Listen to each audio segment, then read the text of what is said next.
नमस्कार, BTV news के इस बुलेटिन में आपका स्वागत है। सबसे पहले आइए एक नज़र डालते हैं आज की कुछ खास खबरों पर।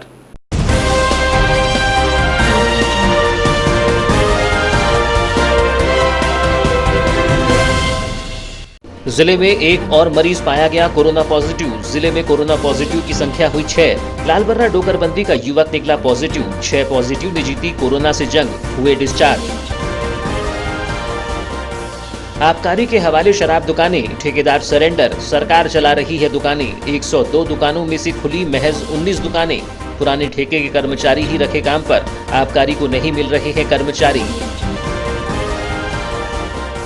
जिले के 674 पंचायतों में 1,51,761 मजदूरों को रोजगार।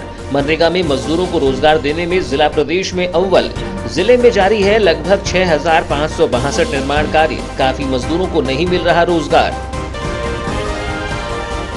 और अब समाचार विस्तार से। मुख्य चिकित्सा एवं स्वास्थ्य अधिकारी डॉक्टर मनोज पांडे ने बताया कि ICMR लैब जबलपुर से प्राप्त रिपोर्ट के अनुसार बालाघाट जिले का एक और मरीज कोरोना पॉजिटिव पाया गया है। इस प्रकार जिले में वर्तमान कोरोना पॉजिटिव मरीजों की संख्या बढ़कर फिर से 6 हो गई है। आज जिस मरीज की रिपोर्ट पॉजिटिव आई है वह लालबर्रा तहसील के ग्राम डोकरबंदी का है। मुख्य चिकित्सा एवं स्वास्थ्य अधिकारी डॉक्टर मनोज पांडे से प्राप्त जानकारी के अनुसार ICMR लैब जबलपुर से 3 जून को 21 सैंपल की रिपोर्ट प्राप्त हुई है।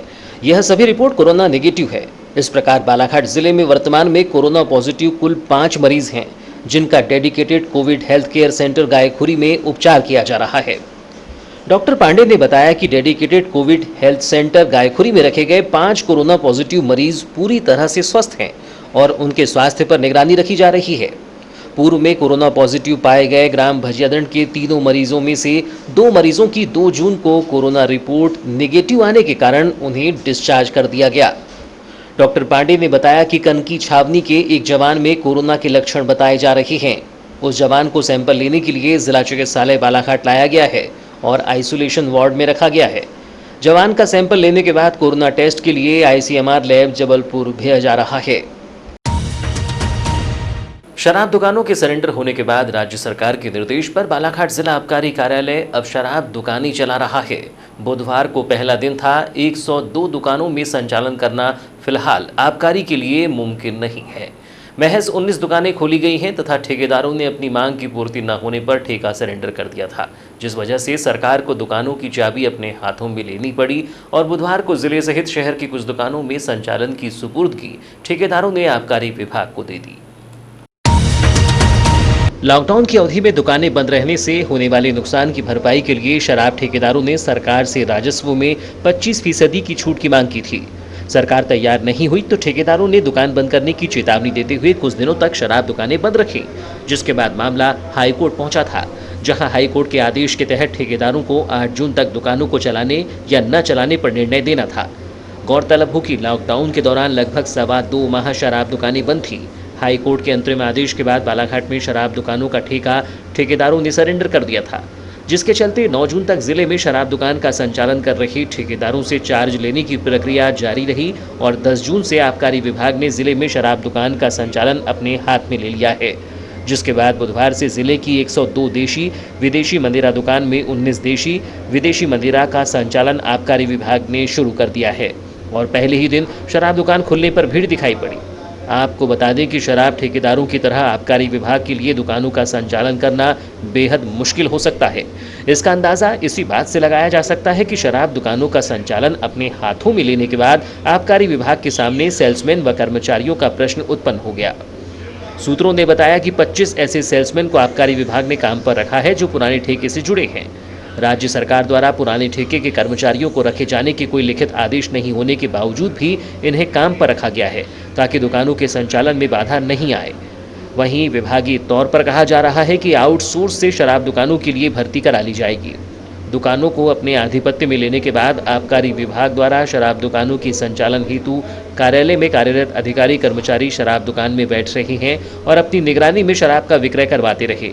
चूंकि जिले में आबकारी अमले की कमी के कारण दुकानों में आने वाले ग्राहकों को शराब बेचने के लिए विभाग ने ठेकेदारों के रखे गए कर्मचारियों का सहयोग लिया है, जिसके चलते बुधवार को जब शराब दुकानें खुली तो दुकान में आबकारी विभाग के अधिकारी कर्मचारियों के अलावा ठेकेदार के कर्मचारी भी नजर आए।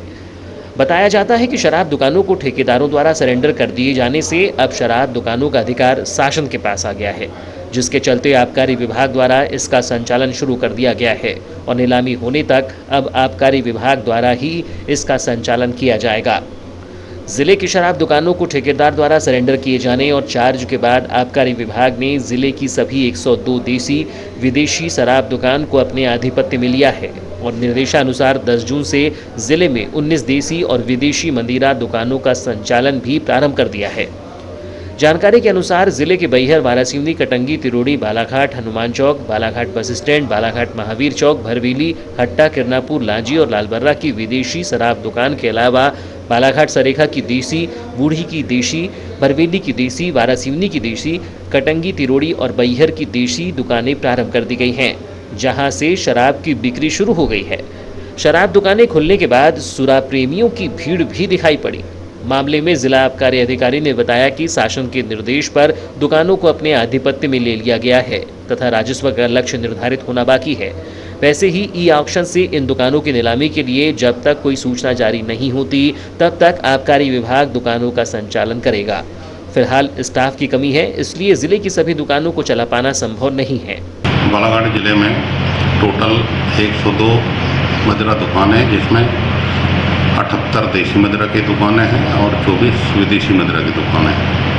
शासन के नीति के अनुसार कल अर्थात 9/6/2020 को जो है शासनादेश अनुसार जिले के लाइसेंस जो है निरस्त किया जाकर कब्जे आबकारी लिया गया।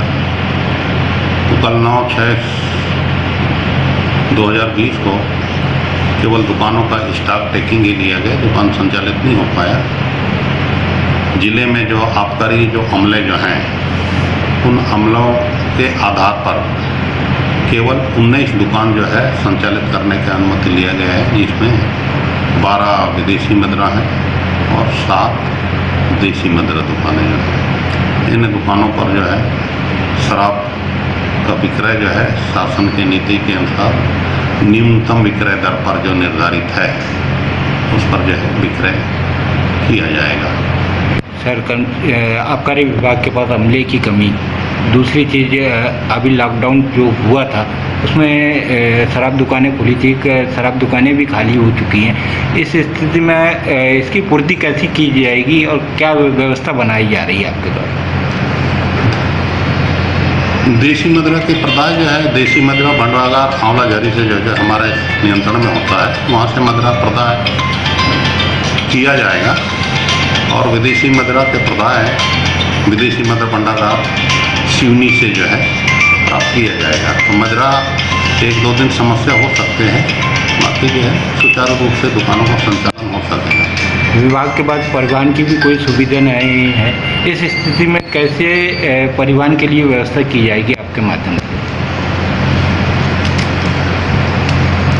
परिवहन जो एजेंसी है ट्रांसपोर्ट एजेंसी से जो है वाहन लिया जाएगा और जो भी उसके निर्धारित दर है वही जो है शासन से बजट प्राप्त होने पर उनको भुगतान किया जाएगा। शासन के द्वारा चलाने में और ठेकेदार द्वारा चलाने में राजस्व की कितनी हानि हो सकती है?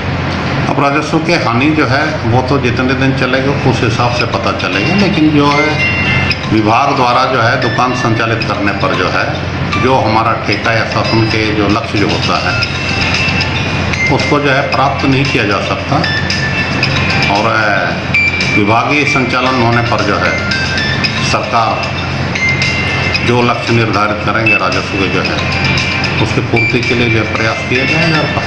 अच्छे ढंग से प्रयास किया जाए तो संसाधन के कमी के बावजूद भी उसमें जो है लक्ष्य की प्राप्त की जा सकती है।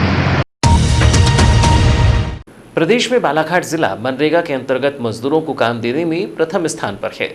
आज की स्थिति में जिले की 689 ग्राम पंचायतों में 674 ग्राम पंचायतों में मनरेगा के अंतर्गत कार्य कराया जा रहा है, जिसमें करीब 1,51,761 मजदूरों को काम दिया जा रहा है। जिले की सभी पंचायतों में करीब 6,562 निर्माण कार्य प्रारंभ हैं। जिले के अलावा प्रदेश के किसी भी जिले में इतनी अधिक संख्या में मजदूरों को काम नहीं दिया गया है। गौरतलब है कि जिले के ग्रामीण क्षेत्रों में जॉब कार्ड धारियों को रोजगार उपलब्ध कराने मनरेगा के अंतर्गत जल संरक्षण और जल संवर्धन एवं हितग्राही मूलक कार्य कराए जा रहे हैं, जिसमें बाहर से आए प्रवासी मजदूरों को भी रोजगार मुहैया कराया गया है। इस संबंध में जिला पंचायत से मिली जानकारी के अनुसार जिले के बैहर क्षेत्र के 55 पंचायतों में से 54 पंचायतों में 506 कार्य चल रहे हैं, जिसमें 13,542 मजदूर कार्य कर रहे हैं। इसी तरह बालाघाट की 77 पंचायतों में से 71 पंचायतों में 11,172 मजदूर, बिरसा के 61 पंचायतों में से 60 पंचायतों में 17,746 मजदूर, कटंगी के सभी 81 पंचायतों में 14,217 मजदूर, केरलांजी के 62 पंचायतों में से 61 पंचायतों में 12,309 मजदूर, किरनापुर के 83 में से 80 पंचायतों में 16,675 मजदूर, लालबर्रा के 77 पंचायतों में से 75 पंचायत में 17,422 मजदूर, लांजी के 77 पंचायतों में से 76 पंचायतों में 17,143 मजदूर कार्य कर रहे हैं। वहीं परसवाड़ा के सभी 57 पंचायतों में 14,881 मजदूर और वारासिवनी की 60 पंचायतों में से 59 पंचायतों में 16,654 मजदूरों को पंचायतों में चल रहे निर्माण कार्य में रोजगार दिया गया है। जिले में रोजगार के साधन उपलब्ध नहीं होने से बड़ी संख्या में जिले के मजदूर बड़े महानगरों और दूसरे राज्यों में रोजगार के लिए पलायन करते हैं, जो कोरोना महामारी के चलते देश में लॉकडाउन होने से काम बंद होने के कारण अपने गांव वापस लौट आए हैं। जिले में करीब 1,81,000 प्रवासी मजदूर वापस लौटे हैं। मनरेगा के तहत इन मजदूरों का भी जॉब कार्ड बनाकर रोजगार दिया गया है, जिससे आज भी ग्रामीण आदिवासी बैगा क्षेत्रों में काफी मजदूरों को रोजगार नहीं मिल रहा है, जिन्हें जीवन यापन करने में दिक्कतों का सामना करना पड़ रहा है। इस बारे में जिला पंचायत सीईओ रजनी सिंह ने बताया कि मनरेगा में दैनिक रूप से मजदूरों का नियोजन करते हैं। आज की स्थिति में जिले में 1,51,761 मजदूर मनरेगा में काम कर रहे हैं। सर्वाधिक मजदूरों को नियोजन करने में जिला प्रदेश के अन्य जिलों से आगे चल रहा है। जिले में इस वर्ष जल संरक्षण और नहरों की सफाई का कार्य किया गया है, जिसमें जल संसाधन विभाग की 600 किलोमीटर की नहरों की सफाई का कार्य, 50-60 बड़े तालाबों का निर्माण और 150 खेत तालाब व अन्य लघु तालाब का निर्माण कार्य किया जा रहा है। उन्होंने बताया कि लॉकडाउन के दौरान जिले में प्रदेश और अन्य राज्यों से बड़ी संख्या में मजदूर लौट कर आए हैं, जिन्हें भी रोजगार देने का कार्य किया जा रहा है। क्या है पूरा बेसिकली मनरेगा में हम लोग दैनिक रूप से लेबर नियोजन करते हैं। डेली उसके मस्टर इशू होते हैं, तो उसकी जो मॉनिटरिंग होती है, उसकी जो रिपोर्ट होती है, उसके अनुसार आज दिनांक को हमारे बालाघाट जिले में 1,51,000 मजदूर जो हैं नियोजित हैं पूरे, और प्रदेश में सर्वाधिक नियोजित मजदूरों में जिला सबसे आगे चल रहा है अभी।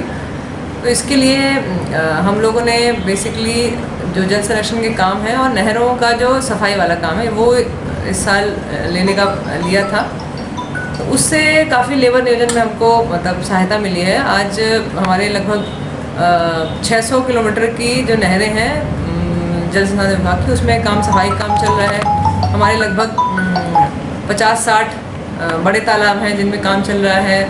150 के आसपास खेत तालाब और अन्य तालाब में काम चल रहा है। तो ये सब मिला के, क्योंकि ये अधिक संख्या में लेबर नियोजित करते हैं, तो इसलिए हमारी संख्या अधिक है। और दूसरा, हमारे यहाँ जैसे कि आपको पता है कि लॉकडाउन के दौरान बहुत सारे मजदूर बालाघाट में, सबसे सर्वाधिक संख्या में बालाघाट में मजदूर लौट के आए अन्य जिलों से, अन्य प्रदेशों से, तो उनको भी नियोजित करना हमारे आगे चुनौती थी। उनको कैसे हम काम दे पाएँ, उनको मनरेगा में लगा पाएँ, तो इसके लिए हम नए काम लिए। और इस सबको मतलब ये सब काम करते हुए हमारे लगभग आज दिनांक में लगभग 50% जो मजदूर हैं जो नरेगा में दर्ज हैं, जिनके पास जॉब कार्ड है, जो काम करते हैं, 50% लोग को काम हम दे चुके हैं।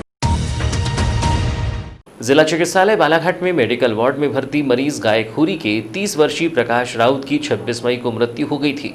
मृतक के शव को मरचूरी में ले जाने के लिए उसके परिजनों को स्ट्रेचर नहीं मिलने के कारण शव को चादर में उठाकर ले जाया गया था। कलेक्टर दीपक आर्य ने इस घटना को गंभीरता से लिया और प्रकरण की जांच के आदेश दिए थे।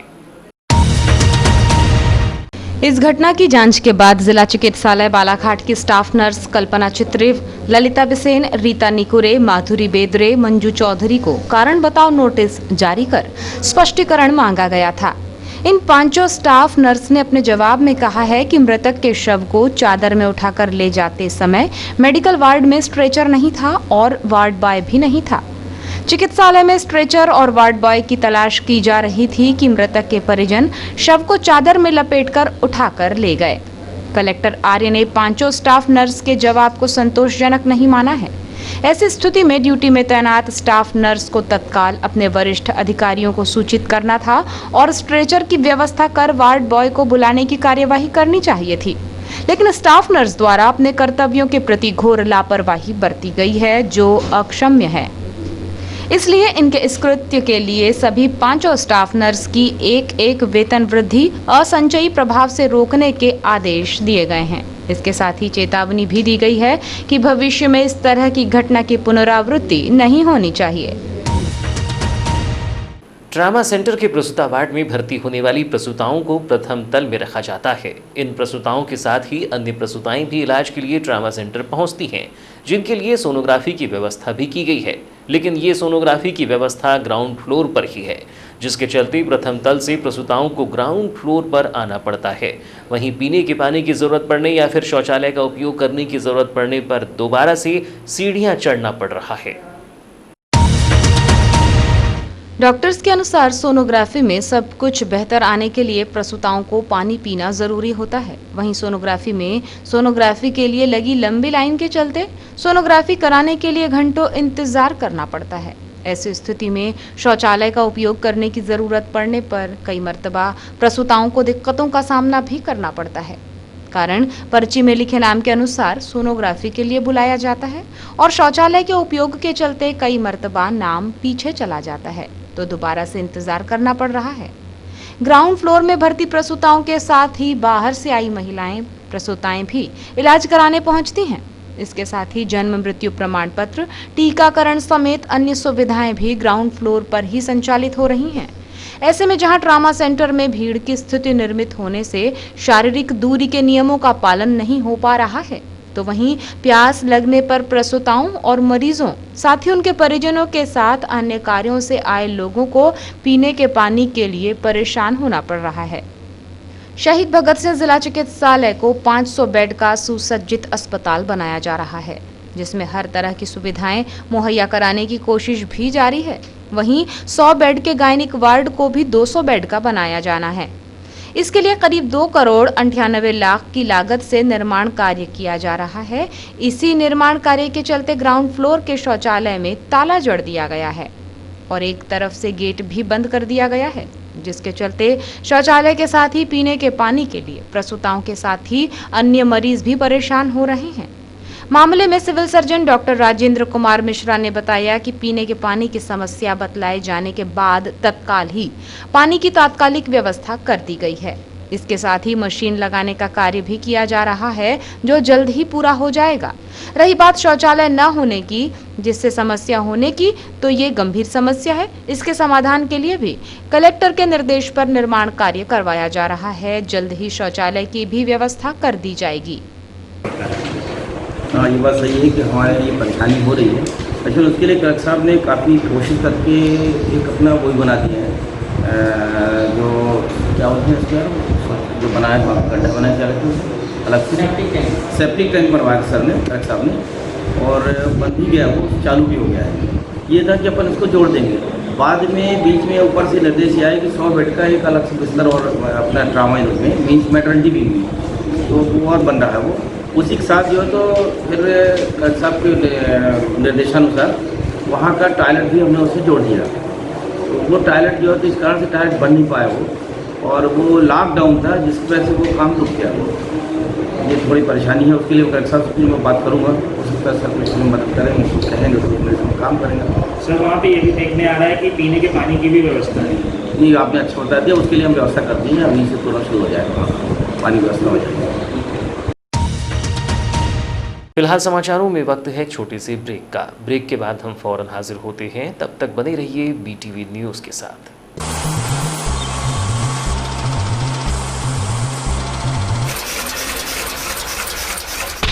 बालाघाट जिले की निष्पक्ष निर्भीक खबरों के लिए पढ़ते रहें जिले का सर्वाधिक लोकप्रिय विश्वसनीय अखबार दिव्य एक्सप्रेस। बालाघाट, छिंदवाड़ा, सिवनी, बैतूल, नरसिंहपुर, मंडला जिलों से प्रसारित। विज्ञापन हेतु संपर्क करें 9399213808, 8109853142। कार्यालय दीन बंधु चौक, बालाघाट। जिले के गांगुलपारा गांव में आने जाने के लिए आवागमन की सुचारू सुविधा नहीं है, जिससे ग्रामीणों को काफी दिक्कतों का सामना करना पड़ता है। इस गांव में सुविधाओं का भी अभाव है। इस ओर शासन प्रशासन का ध्यान आकर्षित करा कदम संस्था के सदस्य अनंत चौधरी ने आवागमन की सुविधा करने की मांग रखी है। इस बारे में कदम संस्था सदस्य अनंत ने बताया कि कदम संस्था काफी समय से जिले भर में पौधारोपण का कार्य कर रही है। वर्तमान में कोरोना महामारी के चलते गरीब परिवारों के पास खाने के लिए अनाज नहीं होने पर अनाज वितरण भी किया गया है। उन्होंने बताया कि गत दिवस गांगुलपारा गांव में संस्था के सदस्यों द्वारा करीब 27 परिवारों को अनाज वितरण किया। इस दौरान देखा गया कि गांव में आने जाने के लिए रास्ता सही नहीं है और सुविधाओं का भी अभाव है। उन्होंने प्रशासन से मांग की है कि आदिवासी ग्रामीणों की समस्या को देखते हुए गांव में सुविधा मुहैया कराई जाए। विगत कई वर्षों से कदम संस्था, जैसा कि आप जानते हैं कि हम बालाघाट जिले में प्लांटेशन कर ही रहे हैं, और अभी जो कोरोना की महामारी हुई है, इससे जो हमारे ज़िले के कुछ ऐसे व्यक्ति हैं जो इस परिस्थिति के कारण जिनको राशन की कमी हो रही है, हम लोग अभी इसके बारे में भी काम कर रहे हैं।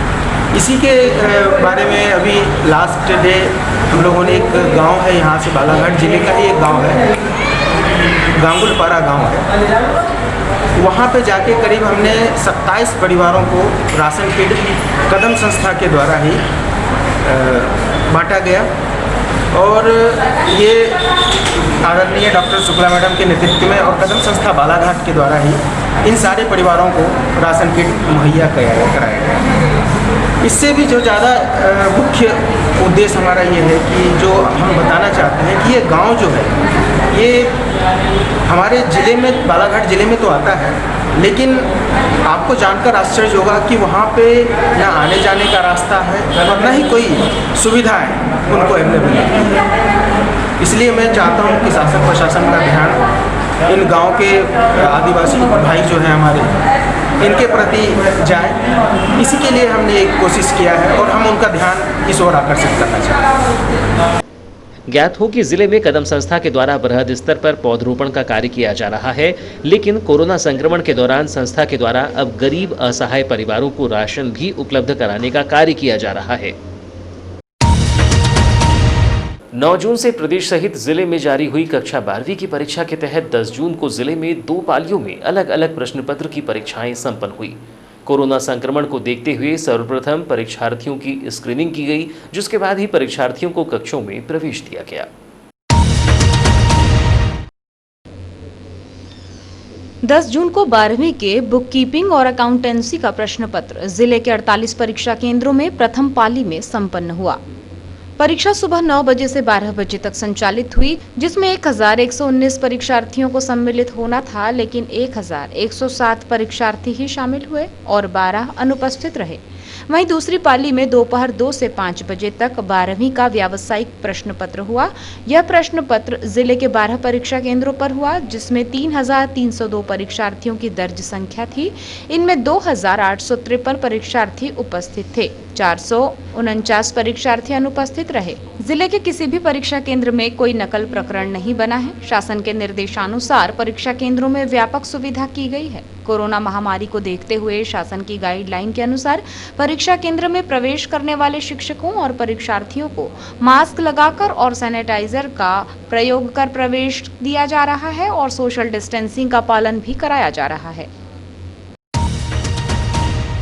कलेक्टर दीपक आर्य ने जिले की सभी ग्राम पंचायतों की प्रशासकीय समिति के प्रधान, पंचायत सचिव एवं ग्राम रोजगार सहायकों को निर्देशित किया है कि वे बालाघाट जिले में कोरोना संक्रमण को फैलने से रोकने के लिए बाहर से आने वाले मजदूरों एवं व्यक्तियों को अनिवार्य रूप से क्वारंटाइन में रखें। इस संबंध में दिए गए निर्देशों में कहा गया है कि वर्तमान परिदृश्य में जब लॉकडाउन लगभग पूर्णतः खुल गया है और लोगों का आवागमन तेजी से प्रारंभ हो गया है, ऐसी स्थिति में निकट भविष्य में कोरोना संक्रमण तेज होने की संभावना है। समाचार पत्रों और मीडिया के माध्यम से जानकारी मिल रही है कि कोरोना संक्रमण पहले की तुलना में तेजी से फैल रहा है।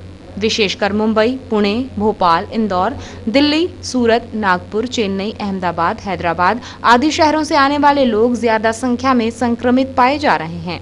इसलिए बालाघाट जिले में नई परिस्थितियों में अधिक सावधानी बरतने की जरूरत है। बालाघाट जिले में अब तक जो 11 व्यक्ति कोरोना संक्रमित पाए गए हैं, वे मुंबई, अहमदाबाद से आए लोग ही हैं। जिले की सभी ग्राम पंचायतों की प्रशासकीय समिति के प्रधान, पंचायत सचिव और ग्राम रोजगार सहायकों से कहा गया है कि उनके द्वारा अब तक जिस सजगता से कार्य किया गया है, उसी सजगता की अब बहुत जरूरत है, क्योंकि जिले में 1,10,000 प्रवासी मजदूर और व्यक्ति वापस आए हैं। ग्राम पंचायतों की प्रशासकीय समिति के प्रधान, पंचायत सचिव और ग्राम रोजगार सहायकों को निर्देशित किया गया है कि वे अपने ग्राम और क्षेत्र के लोगों को सूचित करें कि बाहर से आने वाले किसी भी व्यक्ति को 14 दिनों तक होम क्वारंटाइन में अनिवार्य रूप से रहना है। जो मजदूर या व्यक्ति मुंबई, पुणे, भोपाल, इंदौर, दिल्ली, सूरत, नागपुर, चेन्नई, अहमदाबाद, हैदराबाद आदि हॉट स्पॉट शहरों से आए हैं, उन्हें संस्थागत क्वारंटाइन में रखा जाए और 7 दिनों के क्वारंटाइन पीरियड में उनसे किसी भी बाहरी या उनके घर के व्यक्ति को न मिलने दिया जाए। संस्थागत क्वारंटाइन के लिए राशि की व्यवस्था पृथक से की जाएगी। सभी ग्राम पंचायतों की प्रशासकीय समिति के प्रधान, पंचायत सचिव और ग्राम रोजगार सहायकों को निर्देशित किया गया है कि उनके क्षेत्र में जो भी व्यक्ति सर्दी, खांसी, बुखार आदि से पीड़ित पाए जाते हैं तो उन्हें फीवर क्लिनिक में दिखाकर सुनिश्चित करें। इसके साथ ही अपने क्षेत्र के अन्य चिकित्सकों के पास आने वाले बुखार, सर्दी, खांसी के मरीजों को भी फीवर क्लिनिक में भेजना सुनिश्चित करें। भरवेली थाना अंतर्गत ग्राम जोधीटोला जरीरा निवासी बांस काटने जंगल गई एक महिला को भालू ने हमला कर घायल कर दिया। घायल महिला सुखवती, पति भादु मडावी 35 वर्ष को उपचार के लिए जिला अस्पताल में भर्ती कराया गया है। घायल महिला ने बताया कि 10 जून की सुबह जब वो बांस काटने उमरदोनी के जंगल गई हुई थी, इस दौरान बांस काटते समय अचानक भालू ने उस पर हमला कर दिया और उसे घायल कर दिया।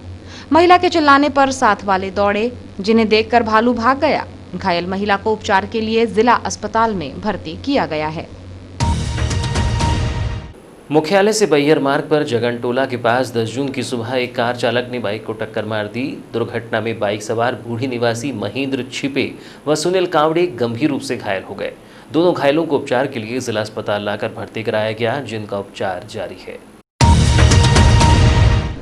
अस्पताल चौकी पुलिस ने बताया कि महेंद्र व सुनील दोनों बाइक से बैहर जा रहे थे। इस दौरान जगनटोला के समीप सामने से आ रहे एक कार चालक ने लापरवाही पूर्वक वाहन चलाकर टक्कर मार दी, जिससे बाइक सवार दोनों युवकों को गंभीर चोट आई।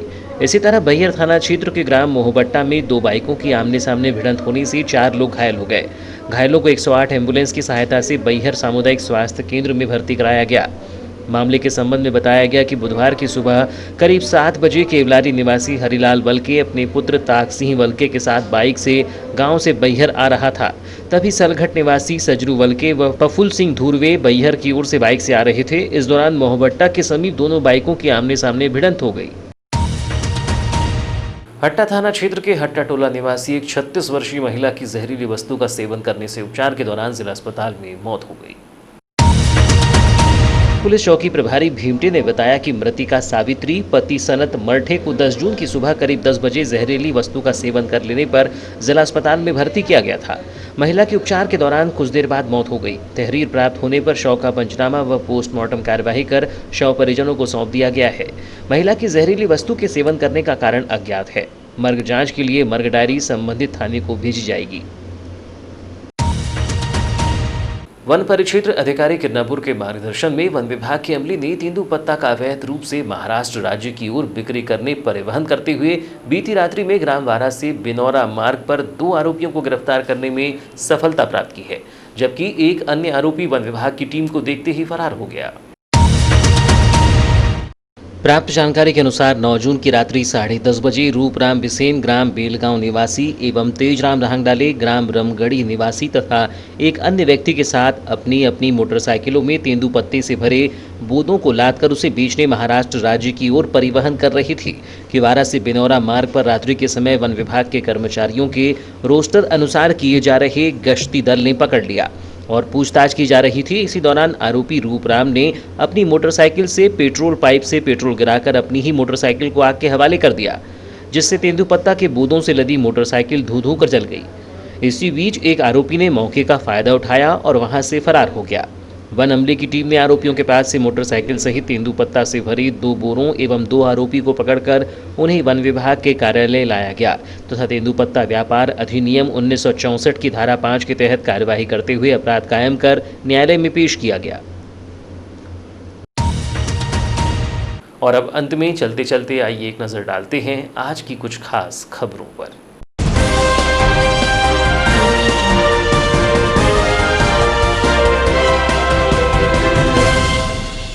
जिले में एक और मरीज पाया गया कोरोना पॉजिटिव। जिले में कोरोना पॉजिटिव की संख्या हुई 6। लालबर्रा डोकरबंदी का युवक निकला पॉजिटिव। 6 पॉजिटिव ने जीती कोरोना से जंग, हुए डिस्चार्ज। आबकारी के हवाले शराब दुकानें, ठेकेदार सरेंडर, सरकार चला रही है दुकानें। 102 दुकानों में से खुली महज 19 दुकानें। पुराने ठेके के कर्मचारी ही रखे काम पर, आबकारी को नहीं मिल रहे हैं कर्मचारी। जिले के 674 पंचायतों में 1,51,761 मजदूरों को रोजगार। मनरेगा में मजदूरों को रोजगार देने में जिला प्रदेश में अव्वल। जिले में जारी है लगभग 6,562 निर्माण कार्य। काफी मजदूरों को नहीं मिल रहा रोजगार। तो ये थी अब तक की खबरें। नई खबरों के साथ एक बार फिर हम हाजिर होंगे। तब तक के लिए दीजिए इजाजत। नमस्कार।